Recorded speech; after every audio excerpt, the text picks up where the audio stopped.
if you are planning on being a part of that TIF grant money for next year, that you are starting to work on that, because it's seriously not one of those things you can do. I mean, you guys potentially could. You're all younger than me, you can do things faster than I can. Yes, I could probably slam it down on a Sunday. For the older person, shall we say, it takes a little longer for some of these things. It is taking time. And things I thought that I had evidence of, I'm having to go back and say, oh man, I can't find it. It's that kind of stuff.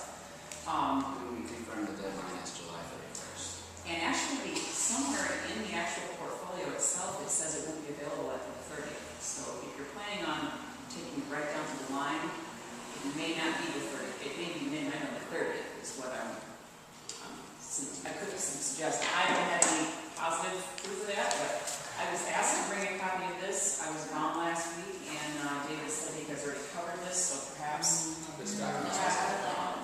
this is the one that I'm using, and I still have a question about it.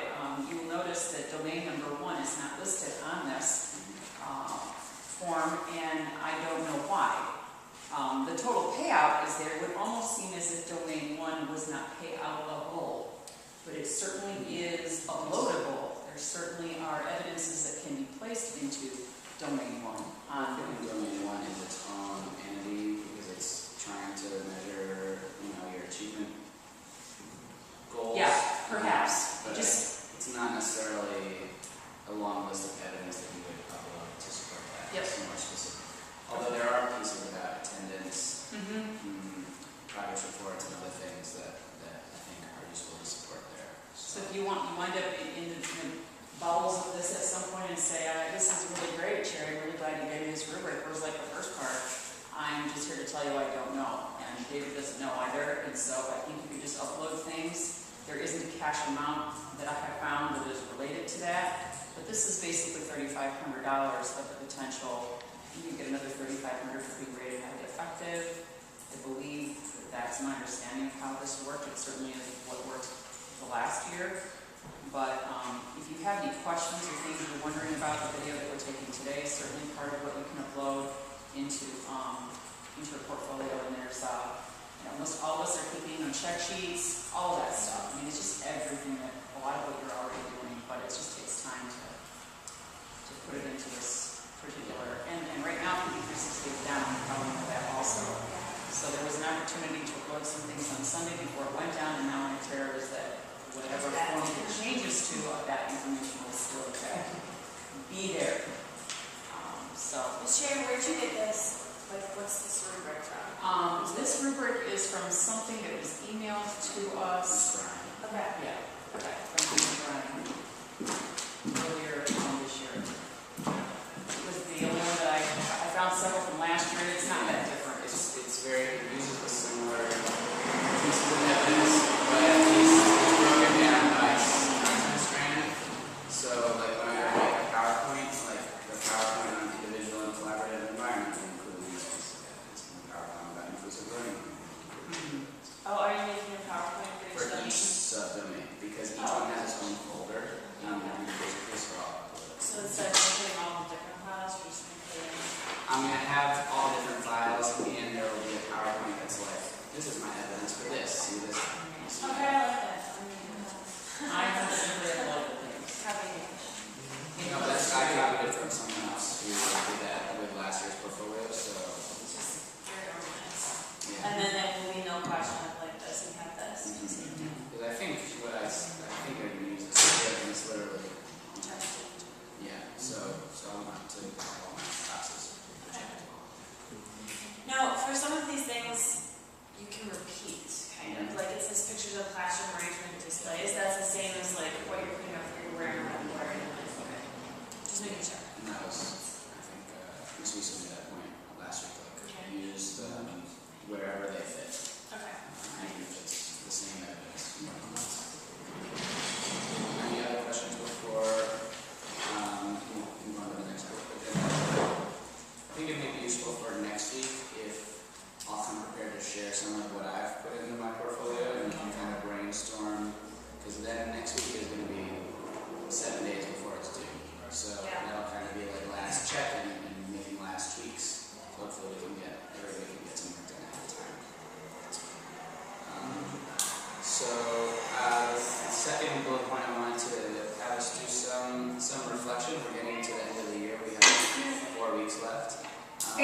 Mr. Mackey, please open room 124. Angela or Mr. Mackey, please open room 124. Thank you. So I hope everybody would be willing to go around the table, and I'm going to ask you Stoeckle to start. Something great that's happening in your classroom, or recently, could be since break, could be right before break. I'm going to start with you. And let's see what Well, we started a poetry unit to round out the year. We started this yesterday, and I have a few students that are on that class part right now, and they're really getting into it. I thought that they were going to kind of, and kind of, be resistant to it, which they were at first. Once they got into the class part, they were really getting into poetry, and it's kind of a beautiful thing. And they're sharing it every day, and the class is very attentive to that, so it's great. I'm glad you picked up on that, because that was like the second reflection piece, is like how are you planning to finish the academic year? So that actually fits with both. For math, are you doing anything, are you continuing on with what you've been doing? And maybe that's what experimenting for homework. So. Yes, it's for math, we've switched to a bit of a different passport because I'm experimenting for next year to see what I want to do. It's a one target passport, but, well, I guess a one block passport, multiple targets.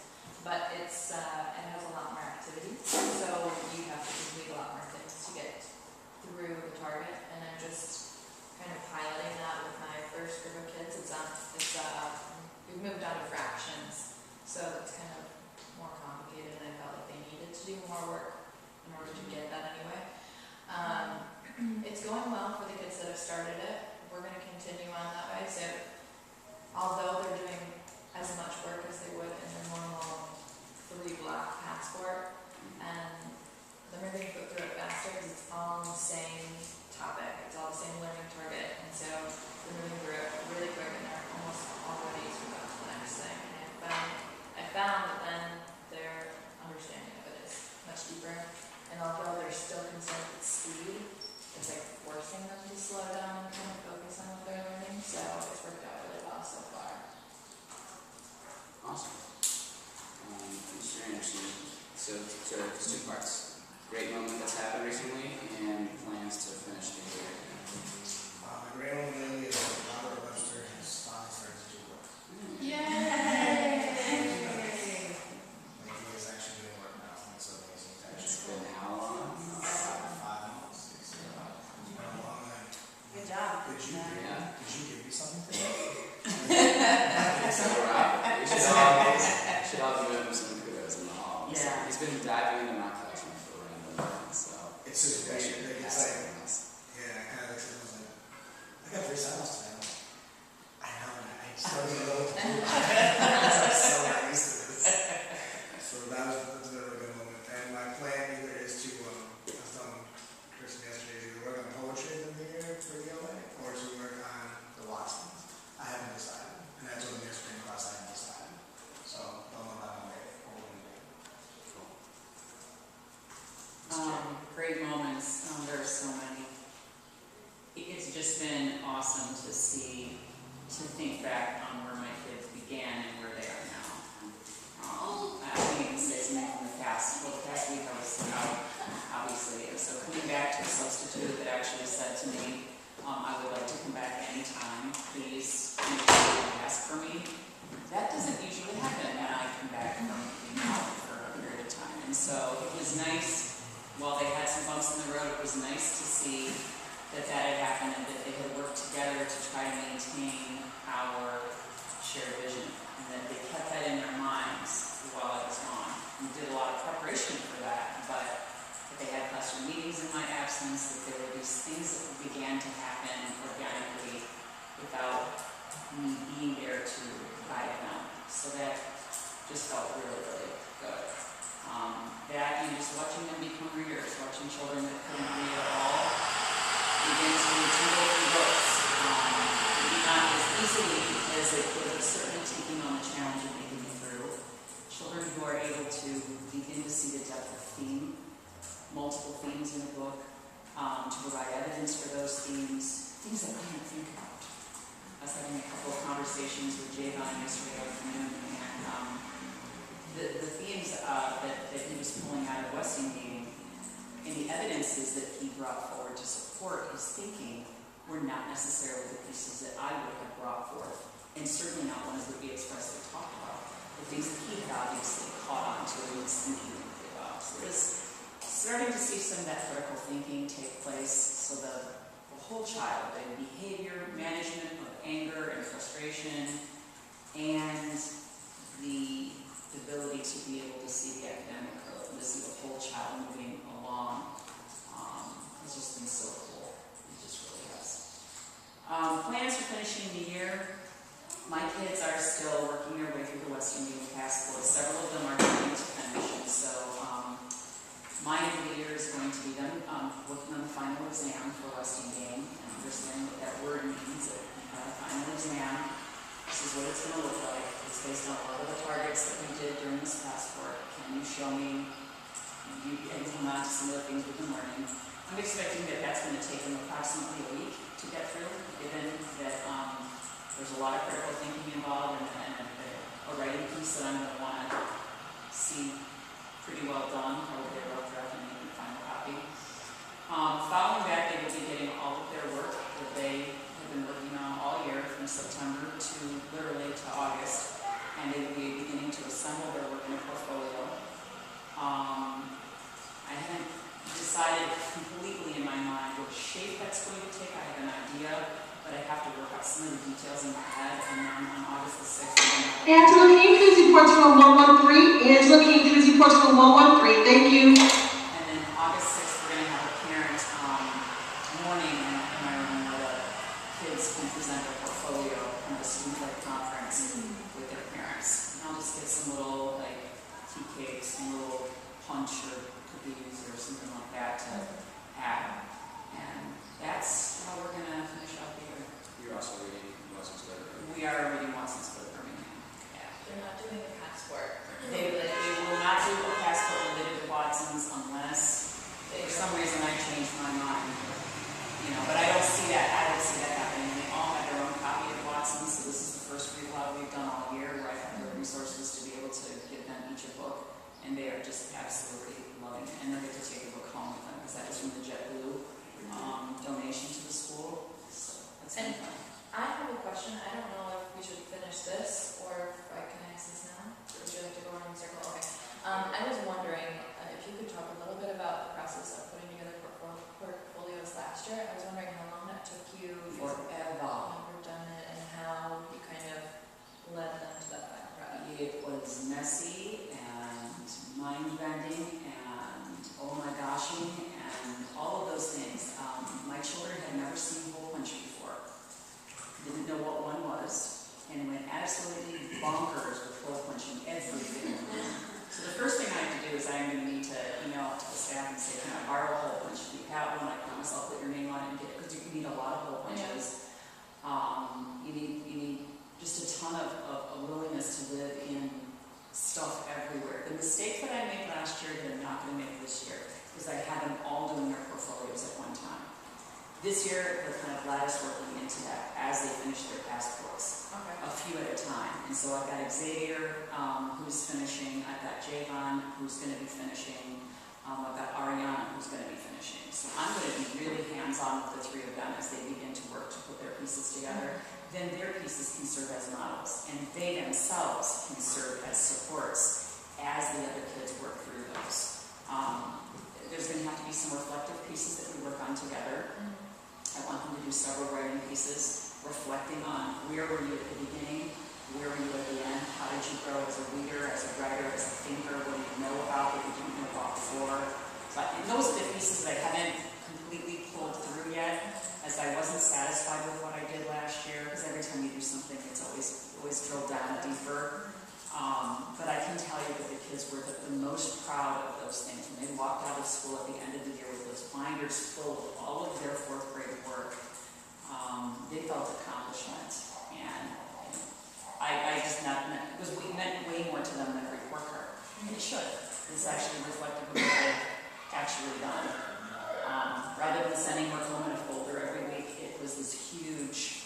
In fact, I had a hard time getting some of the things in it. So not everything fits in a 3-ring binder, especially the way we teach here. So I'm beginning to think of, would we need to have a DVD of some time? I'm trying to figure out how I'm gonna work my head around all of this. How do I give them, to send home the electronic things that they've done? You know, in the future, I'm thinking next year what I really need to do is each kid needs to have his own thumb drive. They just need to have their own. And then that would be something that they would take on with them. Some of those pieces, but I don't know that I'm prepared to do that this year. Right. So it's messy, it really is. It's messy and it's imperfect and it's all of those things, but it's highly metacognitive for them. And they really spend time looking at the things that I've packed away. I've got stuff packed away. It's in boxes that they haven't been able to access in months because there hasn't been room. It's highly metacognitive for them. They sit on the floor and they just kind of stare at it at first. And they have to come up with ways of organizing it. So I don't determine the way that it's organized. I don't put that out for them. They decide how they're going to organize it. And they come up with some interesting ways. Some of them do it by locally study, which is the way I would have intended them to do it. And some of them do it in different ways. Some of them do it like I'm going to do all my pictures and things that I drew here. All the stuff that I did about words or whatever here. And they come up with their own schema for how they're going to put that together. And I thought that was interesting because I asked questions about that too. Why did you choose to organize it? Talk to me about that. Why did that make sense? Why did you make different choices here? So it was just very rich. And I think I can stagger them enough that I can have a workstation in my room that's all about portfolio assembly rather than having my whole classroom turn into this whirlwind of crazy, which is what sort of happened last year. We got